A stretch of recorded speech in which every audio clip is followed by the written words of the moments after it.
সব মশার বিরুদ্ধে সুরক্ষা দিতে এলো বসুন্ধরা এক্সট্রিম অ্যারোসল। মশার বিরুদ্ধে এক্সট্রিম সুরক্ষা।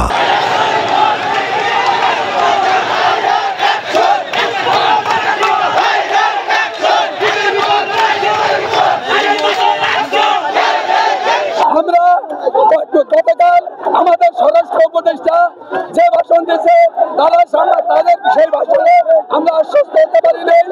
আমরা আমাদের আলদি এবং হামিদি দুটো ইউনিয়নকে কেটে নগরকান্দা ফরিদপুর 2 আসনের আওতায় দিয়েছে।